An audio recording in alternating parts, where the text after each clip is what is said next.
Welcome to this week's episode of Tomahawk Sports Talk, where we bring you all the news and information about Fort Osage athletics. I'm Brian Eisen. I'm Blake Overbeck. And we have special guest, broadcasting instructor Chance Parsons with us today. How are you doing? Doing fantastic, Eisen and Overbeck. How are you guys doing on this wonderful 6:30 a.m. morning? Great. Yeah, I'm doing Absolutely great. I mean, unfortunately, we can't have our fellow co-host Matthew Soul with us today. Aw. Unfortunately, He's having a better morning than us. He's still asleep. Yeah.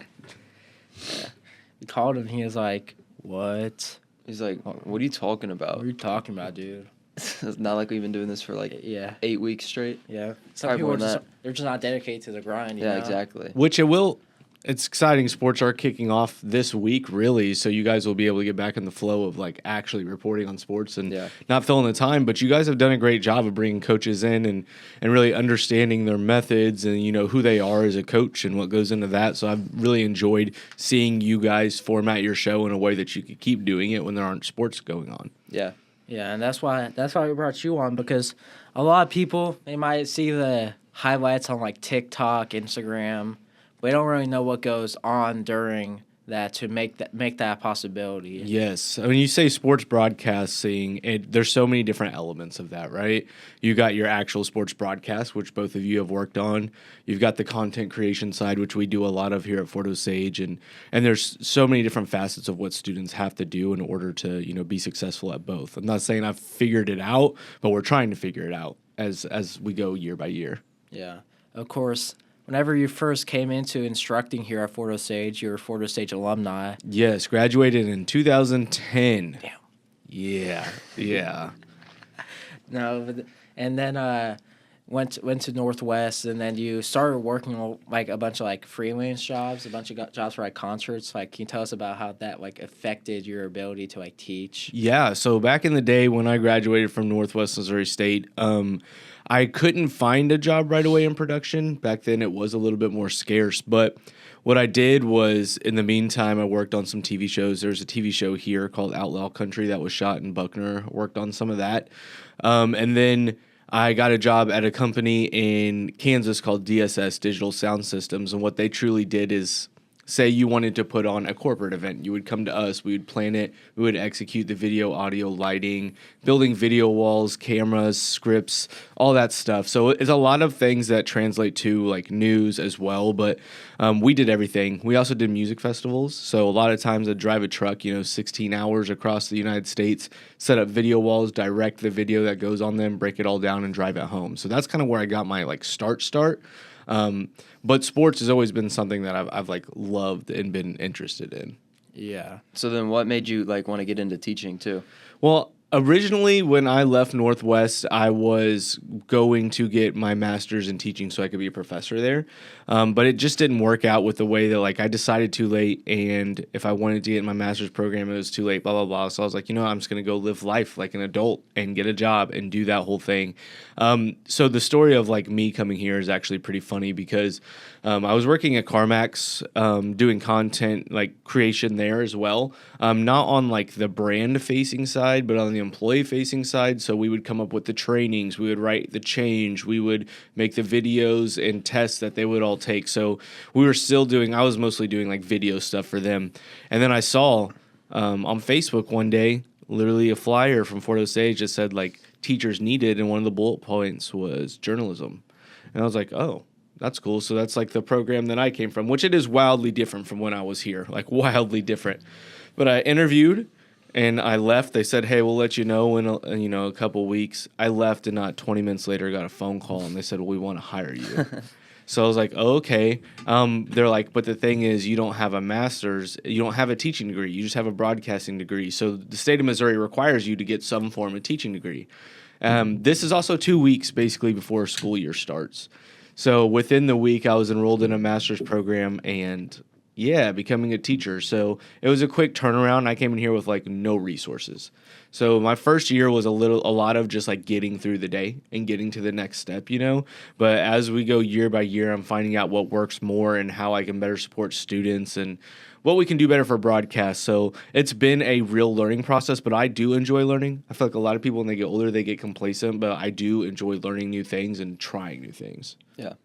When you can see that too within like the hype videos and the trial reviews, it seems like every single episode, every single hype video gets better too. Yes, and you know that a lot of that starts with the students. Like the first 2 years we did those, like I did have a lot more control because I was teaching, right? And a lot of students get scared when you put something expensive in their hands and say, "Do this." You got to think about the pressure of every student's going to say, "I hate this song. I hate this edit. You did us dirty." Because we're in that era of social media where everyone thinks they have to look cool. They can't be fun. They can't have fun. They can't look goofy. They have to be cool, and then they just like badmouth it. So like I understand why kids get scared, but me, I'm an adult. I don't care if you don't like it. It's a free service that we're providing and a way for my students to get to try something new and creative. So yes, we're always trying, and this year especially, as you've seen, they've been I think the best they've ever been, because there are students that have taken that up and started to spearhead that. Now that's not going to be the same every year. Not all students are going to be the same year after year, but I'm really enjoying what we've been doing, and it's given a lot of students opportunities to grow in different ways. Because when you think about broadcasting and journalism, when they take this class, they're thinking news, weekly news show, right? And that's not what the world has to offer these days. It's not just news. In fact, news is slowly dying. Like it truly is. So I like to teach those skills because it's important to tell stories, but I also like to give students skills of editing and being able to be creative. Yeah, and like you just said, news is dying. So like, where do you think journalism's going? Like, It's going to TikTok and Instagram. Absolutely. More and more multimedia journalists, which a multimedia journalist will be someone not icing gets a story. He's going to film, edit, do all that stuff himself, which is what you do here pretty much.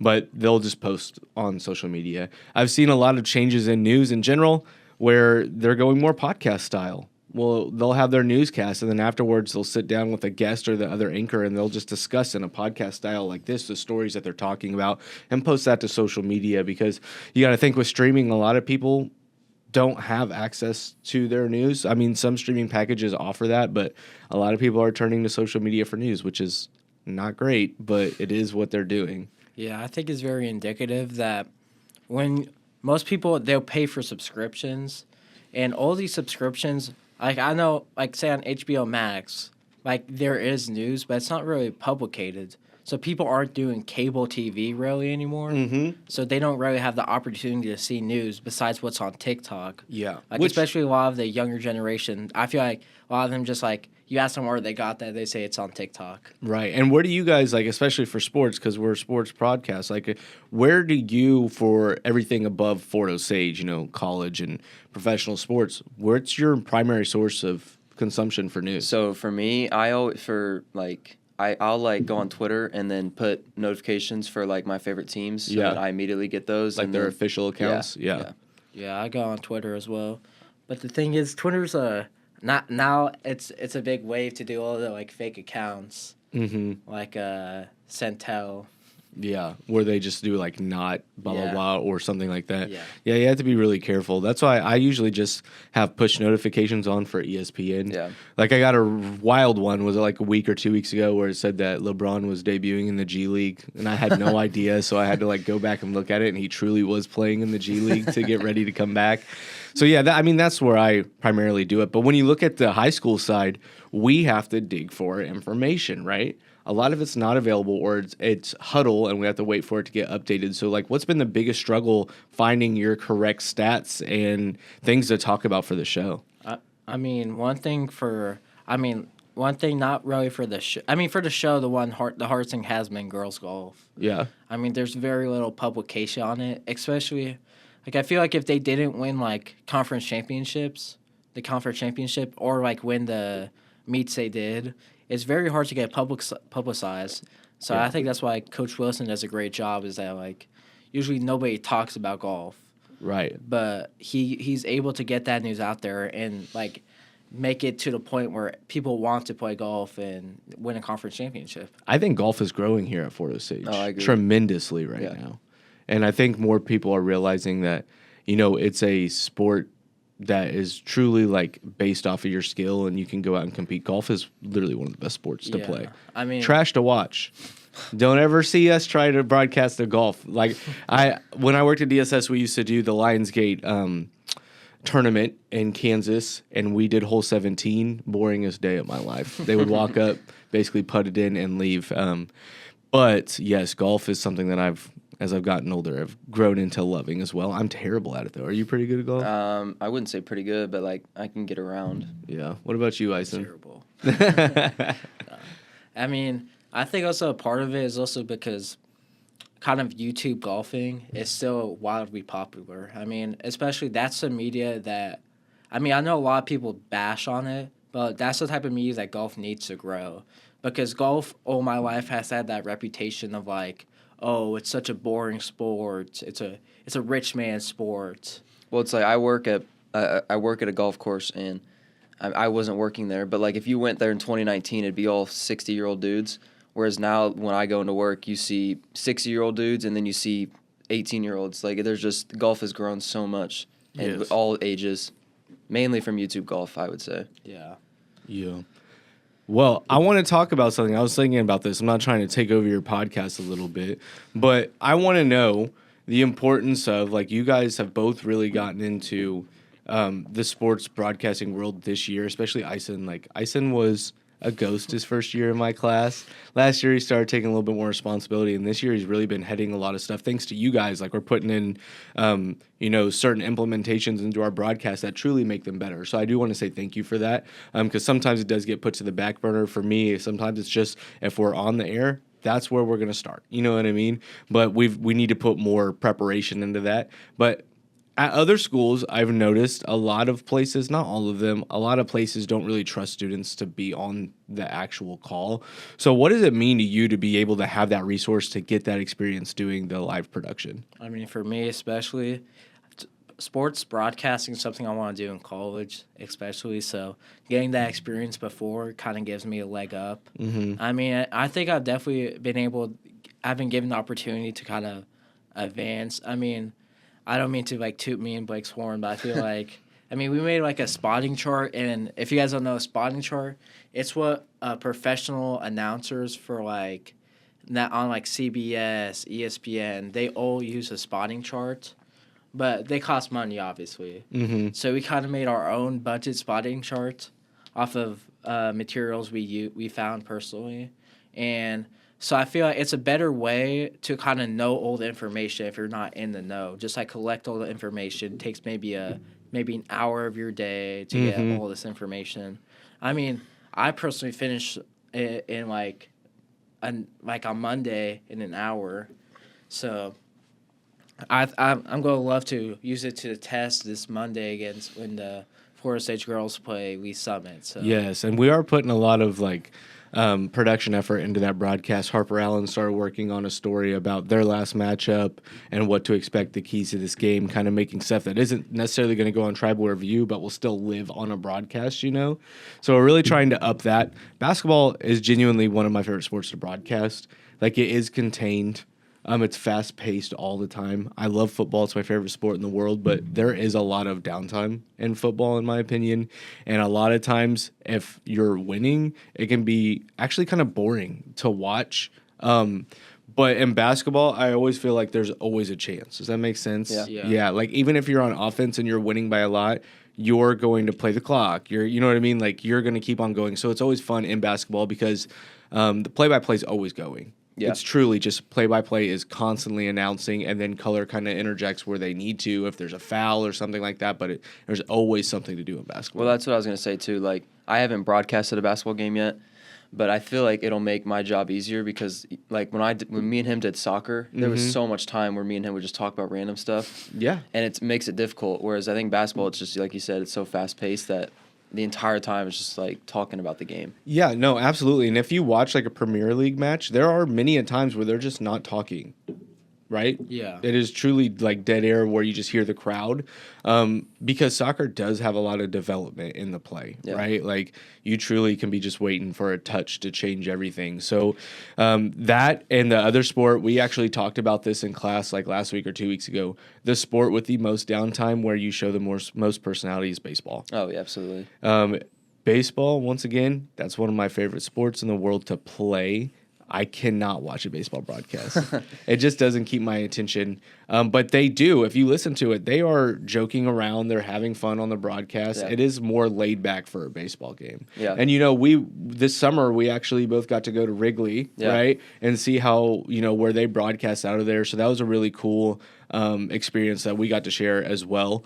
Wrigley Field was amazing. I've never felt like how I felt when I walked in there. There's just so much history, and it was just insane. Right. And if you go into sports broadcasting, what are you wanting to do in your future, Blake? If I were to do sports broadcasting, I would probably want to stick to sports writing or sports broadcasting. Like, I don't think I would want to do just straight news, but I feel like I could do play-by-play or like even like if I could build like a Pat McAfee type podcast, that would be pretty cool too. I do love Pat McAfee a lot. What sport would you go for? Would it be baseball? Probably baseball, yeah. Yeah. I mean, but I wouldn't broadcast football or anything because I don't know enough about like the ins and outs of it. But baseball, I could do color or play-by-play for that, or sports writing, obviously. And most people, I talked about this too, most people that are color for those sports are people who play the game. Yeah. Especially at a higher level, like college athletes or ex-professional athletes. That's why you see so many players from the NFL go into a broadcasting career, because they can really analyze the play, right? Yeah. So that's the hardest thing, though, about being a teacher in broadcasting, is your students that really want to do it half the time are playing in a districts game or playing in a playoff game, and they can't broadcast a sport that, they love the most. Yeah. But it does give other kids opportunities. And one aspect of this class is I've found that students that don't play sports but still love sports get to be a part of that team, you know what I mean, by being in broadcasting. So you get kids that really come and love being a part of that side of things. Yeah. Yeah, I mean, especially for me, because I feel like I can't really do a good commentary of a football game, But obviously I play football, so I've never got the opportunity to do that. So it's very much different. But like being able to commentate soccer, I feel like that was a very unique experience, especially with this team, to see kind of how they've grown throughout the season, right? And see all like the ins and outs of their teams. I mean, I feel like every single time I watched them, besides like one game against Crispin, it was just like a nail biter. Every single game. I wanted to go home and be a dad to my family, but every single time I was here till basically 10 o'clock. It was an unusual season in the way that, like, you guys were dominant, but it literally took to the last second to win those games. I mean, we obviously never wanted to go to those spots, but this year's team is the most confident I've ever been in those games, because like last year's team, I mean, we had Beck still, who scored 40 goals, but we found ways to lose those games every single time. So it just made like this season so much more special.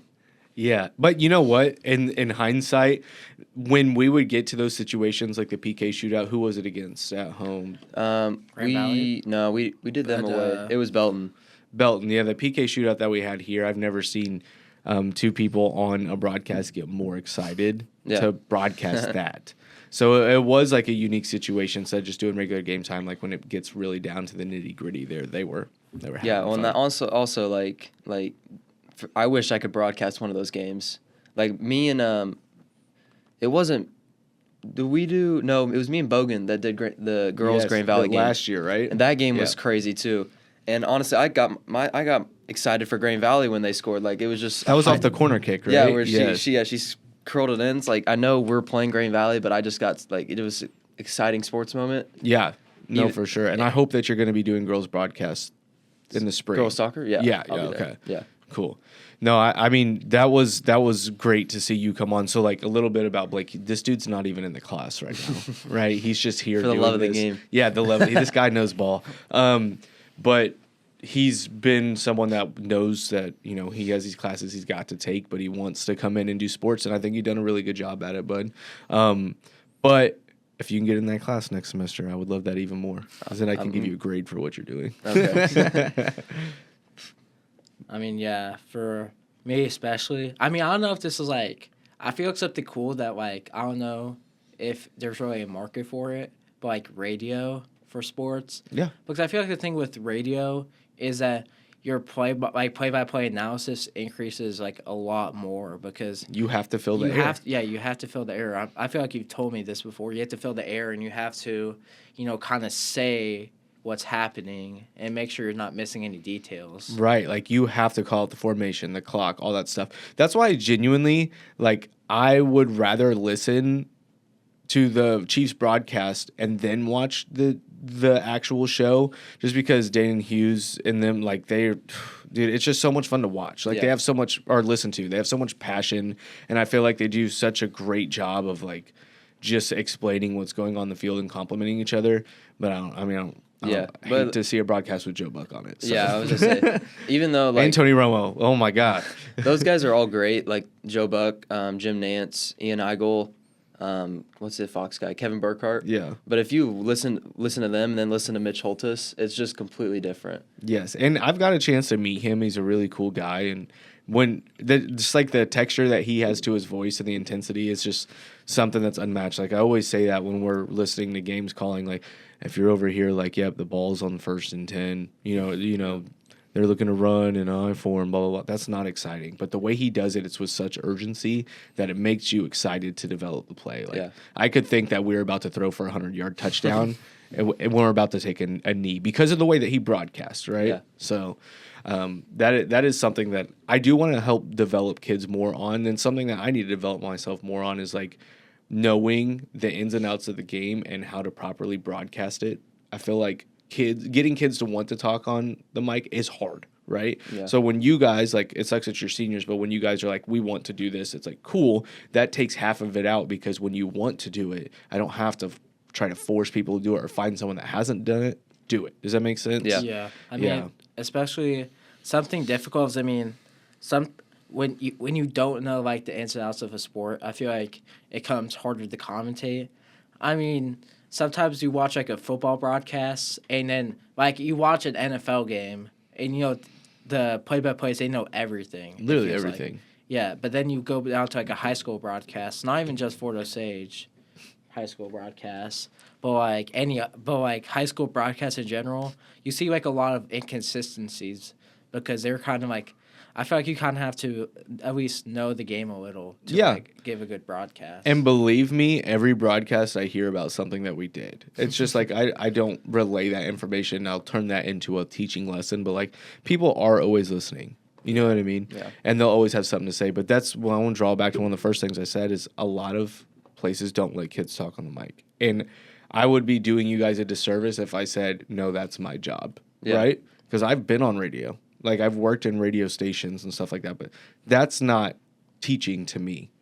If you fail, you learn from the failure. You know what I mean? Yeah. And that's truly what sets you apart. And when, like you say that too, like I feel like our first episode was not great, yeah, no. and then like every single episode, I feel like we get better. Yeah, I mean, That's because you guys are doing the prepreparation. Yeah. A lot of times people just come in here and think they can talk, but It's harder than it. I mean, it's harder right than now it we is. haven't prepared anything. Yeah, but this is just a conversation. Yeah. yes, truly. Like Just if we were talking about the games and we didn't have the scores, then it would be bad. right. Oh yeah, so and so won. Like if we were to talk about, like, I don't know, boys played in a first tournament last night, whatever it was, Jamboree. Does anyone know how they did? No. Nope. See, and like if we were just to talk about that, what would we add that's valuable to the Yeah. conversation? Yeah. Right? Yeah. I mean, one thing I do have to say, my favorite exercise that we do in here for play-by-play is hop on Madden and then have someone commentate. It truly is so much fun. I went to a sports conference last summer for sports broadcasting, and truly it made me feel like, even though people say like stuff about our broadcast, like, oh, we sound unknowledgeable, blah, blah, blah. When I went there, everything we're doing is everything that everyone else is doing. Does that make sense? So it's like we're where we're supposed to be. But when I brought that up, I was like, hey, the way we practice sometimes is bring a PlayStation in. Everyone was like, why did I not think of that? And then the guy actually told me a lot of big schools in Texas is how they help teach it as well. Yeah. But me, when I personally play Madden, I'm already doing that. I've got fixed storylines in my head for my players, my dynasty. You know what I mean? So like to me, that's natural. But it is fun because you find that kids like to play the game. You're merging those two worlds. So like if we could get like 2K up in here, that'd be great. Some FC for the spring for girls soccer too would be awesome. I've tried to do that, and it's actually harder than like actually doing it. Are you playing as well while you're doing it? Like I tried one time on MLB The Show where I just like loaded up the Royals, and then they played someone, and then I just put my controller on like CPU or whatever. Yeah. So they played each other, and it was actually difficult. Yeah. Because like I just like did it. I didn't have like the stats and stuff that we do. And it makes Exactly. it so much harder. And that's another hard thing for high school sports that a lot of people don't realize is like to get stats, we're going to have to reach out to the coaches of those teams to get stats, right? So we'll always have our own most of the time. But if we don't, then we have to physically go get those. So sometimes it can, when you want to be the most unbiased possible, it feels biased because of the information you were able to gather. Yeah. I mean, I think it's very hard to not be biased when you're seeing all these guys in your classes, all these girls and guys in your classes, and you know them personally. Yeah. So you kind of feel like sort of like an affection to them, sort Yeah, of. they're your friends. Yeah. I get that. And then one thing is that I mean, for high school basketball personally, I mean, I think it's a blessing that me and Blake found out KC High School Hoops. Yeah, website. Yeah, shout out KC High School Hoops. But like, Sponsorship. but We'd sponsor them. yeah, they got all the stats for Kansas City basketball. I mean, it's just great to have that resource. And I mean, I don't know what we do for our basketball broadcast without them. Mm-hmm. Yeah, because like Braden did most of it, but we filled in all the what are they called, like per game stats. Yeah. And the spotting shot looks so much better. It does. We were going over it, and it was just like so much information. It made me want to go look up players on Lee Summit and see their play style. Yeah. So it really does help. Yeah, yeah. especially since usually, like you said, I feel like no one. I don't think anyone's really brought up stats from a team. Like I feel like out of every broadcast I've watched, I feel like no one brings up like stats about players from the team. Right. It's just team stats. Yeah, Because like for soccer last year, we just had the one paper, and it was mainly team stats. Yeah. Oh, by the way, we got those for this year. So You got what we had for the last game, we had actual player stats. for boys soccer? Yes. Nice. Yeah. So it did help a little bit for sure. I mean, yeah, definitely. It definitely helps to like kind of know, hey, this guy averages so many goals a game. I mean, definitely when girls soccer comes around, I will try to make a spotting chart for that too, and I'll also maybe try one for baseball too. Baseball is Yes. honestly the sport that you need the stats for. Yeah. Yeah. The problem with baseball broadcast too is our baseball diamond is not set up for a broadcast. Yeah. No. So it's truly just that wide shot behind plate, but you can still commentate. I mean, or that. you can just listen to it too. It's Right. like, honestly, listening to baseball broadcasts is the best thing ever. It's just like so relaxing. Like I would much rather listen to Denny Matthews on the radio than I love Ryan LeFever too, but I just love listening to the radio baseball. Just makes it, I don't know. Yeah. Yeah. I mean, I feel like type of commentary should make you feel like you're a part of the game, Mm-hmm. like you're on the field yourself. I mean, Like you have the insider knowledge. That's my Yeah. favorite thing. Is like you're truly in the know. yeah. I feel like they know about injuries before everyone, all that stuff. Yeah, I wish that was something kind of that we had, that our sideline reporters were kind of like report on injuries. But like I know it's hard for a high school student to go up to a coach, like during a break and be like, "Hey, coach, what's the status on this kid that just got hurt?" Yeah. I Well, mean, our football team wouldn't be like. I love our football team and our Yeah. coaching staff, but I think they're so locked in when they're coaching that they Yeah. wouldn't do that for Well, us. and honestly, they probably don't want a student coming up to them every 5 seconds asking Yeah. them questions. And most of the time, like the CBS people or Fox, whatever, when they go talk to someone, they're talking to like, there's like a team person that's down there Mhm. for that reason. Yeah, like a representative. Yeah. Yeah. So like I mean, I guess for that instance, you can ask like an athletic trainer, Yeah. but like, I feel like it's very hard to get like insights with like coaches and stuff like that. Yeah. And you also got to think a lot of these kids are minors, so their injuries Yeah. might not be able to be broadcast. It's against Yeah. the law. Yeah. You know what I mean? Mhm. But yeah. I Well- mean, one thing that always surprised me was I remember my first year intro to broadcasting with Marythew. I mean, I think he talked about having you can't do like halftime interviews, but like on Misha rules. So like that always like kind of surprised me when we did that. Yeah, I need to look at those, honestly, because we don't usually do them either. It's usually the beginning or the end of the game for sure. Yeah. I think it's definitely hard to get like somebody to talk at halftime. I mean, you watch like college games when they get interviewed at halftime, they really don't care. Yeah. I I mean- always feel bad, too, for the reporters that go up to, like, a team losing by 30, and it's like, what do you want to change? And the coach is just like, To win. yeah, it's like, we got to play better. It's like, you don't really get an answer from that. You Yeah. obviously know that's true. Yeah, I mean, they're obviously going to say like coach speak, so Yeah. Welp, All right.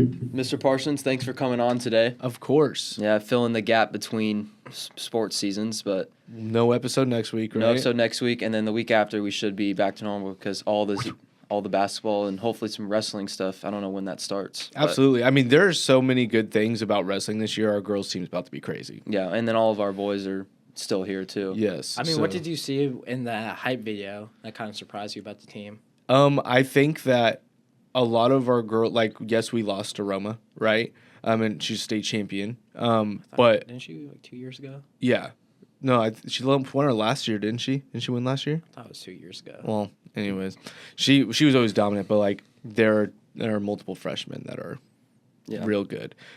So I expect to see them perform really well this year, and we're lucky at Fort Osage to have the system that feeds in these athletes because the 8th grade team right now has 30 girls and 50 boys, and just think about how every year that's going to grow our program. Yep. Yep. All right. Well, thanks for tuning in, and we'll see you guys in 2 weeks for the next episode. See ya.